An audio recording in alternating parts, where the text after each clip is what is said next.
In the Christian Jewish Bible, Abraham had a slave girl named Hagar. Hagar and Abraham had a son. This son was named Ishmael. Ishmael was then, for reasons not biblically explained, sent away. As he grew up, he became the lineage of Islam, the lineage of the Muslim religion. Abraham then bore another son, this time with his wife, whose name was Sarah. His name was Isaac. Isaac means he will laugh. Isaac becomes the lineage of Judaism, Christianity, of the 12 tribes of Israel. Some say he was the grandfather of the 12 tribes. The Prophet Muhammad once said, if you were to rely on Allah with true reliance, he would provide for you as he provides for the birds. This is the realization that alignment with divine, alignment with God, is the way, by inner knowing versus chasing or versus forcing. By learning through spiritual disciplines how to align with the divine forces. This brings us to a fascinating point: the mystical origins of the Abrahamic faiths, and in truth, I would imagine, of all faiths. In Christianity, you have what I discussed in the last episode, the Gnostics, or some people say the original Christians. In Judaism, you have the incredible and well-documented mystical history of the Kabbalah. In Islam, you have the Sufis. Yes. Two of my favorite poets are mystics. One is of Christian mystical leaning, something close, maybe, to what the Gnostics believed, and one of Sufi or Islamic mystical leaning. That would be Rumi, the poet Rumi, and Khalil Gibran. For the record, Johnny Cash. That's right, Ring of Fire, all that, Johnny Cash was very fond of Khalil Gibran's work as well, the book The Prophet, which I used to have a copy of, and considered it deeply inspirational to his song lyrics.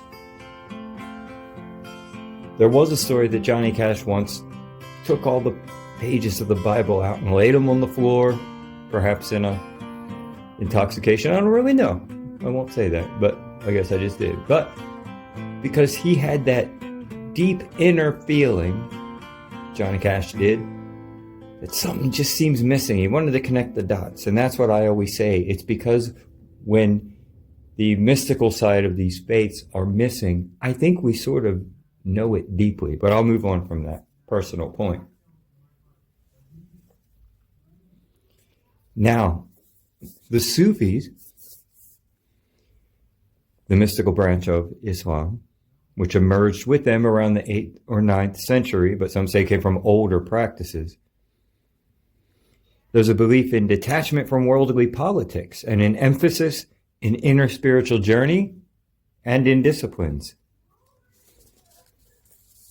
They believed in peace, but self-defense when necessary. So they were not of believers of getting involved in worldly political affairs or conquering or anything of that nature. Only in self-defense would they engage in combat. A belief that we progress as we return to, quote, a garden of peace. Think of it. Think of it like in your personal life. It's hard to progress in aggressive turmoil. We can learn things through that turmoil, but our progression is halted. Our progression is halted when we're in violent, tumultuous situations or impoverished ones. When we're too busy trying to survive. In psychology, This could be compared to the bottom tier, taking care of the bottom tier of Maslow's pyramid. For those unfamiliar with the Maslow's pyramid psychological frame, the bottom tier of the pyramid, the bottom section, is survival, food, shelter, and this is an important one. Can you sleep safely? Do you feel safe to sleep here?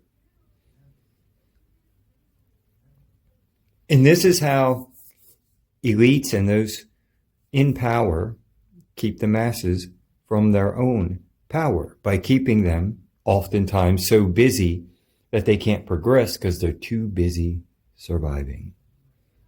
Keep them occupied with war, starvation, survival. How about just too exhausted from the exhaustion of work? Too exhausted to start a rebellion.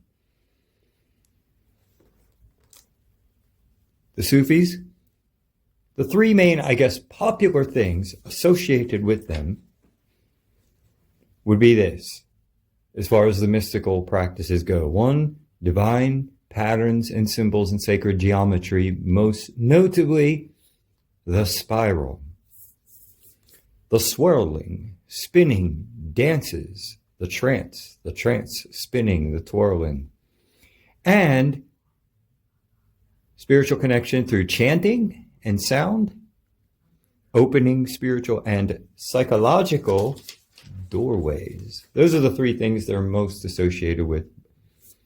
The Sufi mystic, known as the greatest master, Ibn Arabi Sheikh al-Akbar, the Sufi mystic, again, as stated as the greatest master, mentions, amongst other mystical practices or ideas or concepts, universal man or universal human, you might say now, evolution into different spiritual states, time itself being non-linear, yes, and all things being connected, not unlike the collective consciousness we talk about now.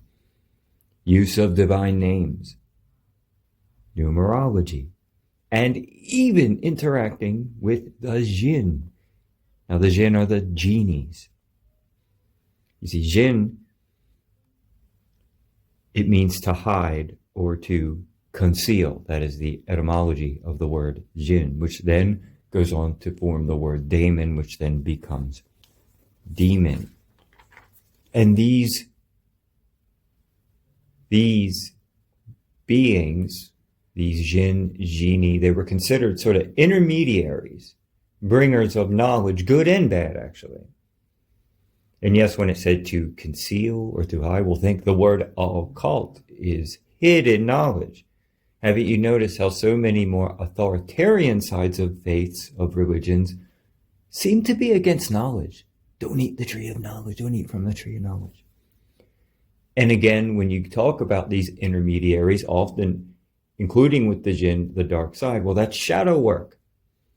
So it encourages it, not unlike the great psychologist Carl Jung. Do you, as thinking beings, now see what I'm saying? That I'm not in any way being disrespectful towards Christianity, Islam, or Judaism, or any faith. In fact, it's the opposite. I'm fascinated by them. Of course, as well as in my own personal pagan faith. As I've said before, I refer to myself as an esoteric explorer whose expression is pagan. I am saying that so often, within a faith or within a philosophy, egoic disruption occurs.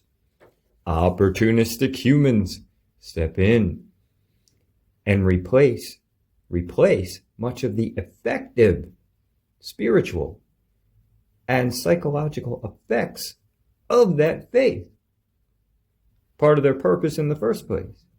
And they replace them with what serves to make us a little less knowledgeable and a little more obedient. Or perhaps more productive to whatever ends those opportunists desire. And my own faith paganism is subject to this as well, just usually in smaller pods. I have a question. How many times have you heard intelligent, well-intended human beings say, maybe at a dinner party or something like that, quote, "Religion is the cause of all wars," unquote. Seems like it makes sense. Seems like there's groups of different faiths battling each other. But my answer is, quote, no, religion is not the cause of all wars, and in fact may have been the cause of none. Out of control ego is the cause of wars. Lust for property, resources, just power itself. Remember, in the Bible, it never said that money was the root of all evil. The love of money, meaning the love of power and ego, that is the root. Or how about this, the illusion that any faith seems to need to chase victory. It needs warriors to help us chase victory or chase dominance. And therein lies the paradox. Therein lies the living contradiction, the thing that can't be. Like any chase of this kind, it is never enough. All you get is more of the chase. It's a trap. Like any addiction, it is a loop. It is a cage.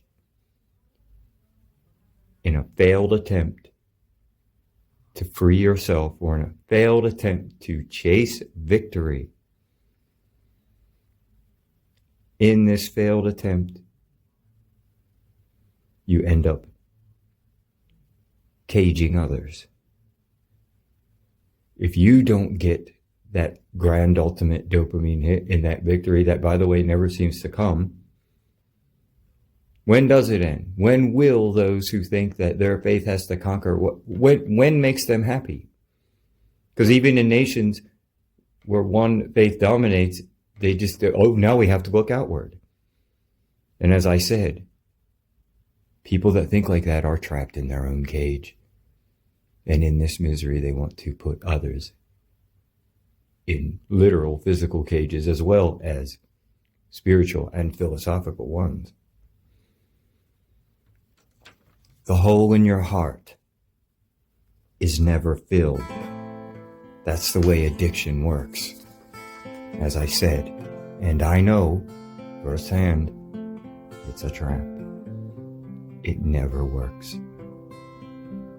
Ecclesiastes 1:2, and as well as in 12:8. King Solomon once said, "The vanity of vanities, all is vanity." What Solomon meant by this verse is, you think they'll make you happy. King Solomon had 700 wives and 300 concubines and more money than even people today have. It's estimated it equaled trillions in today's standards.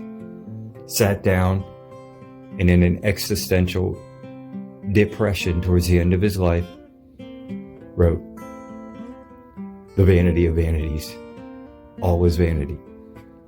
He didn't mean to give up on life. He meant, don't forget what actually makes life meaningful.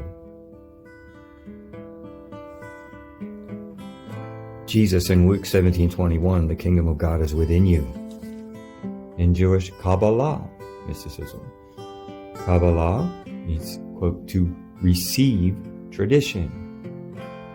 So you see, purpose is not to chase, not to chase and fight and look for victory for your faith, not to force, but to look within, to act properly without, and remember, as is above, so is below. As is the universe, so is the soul.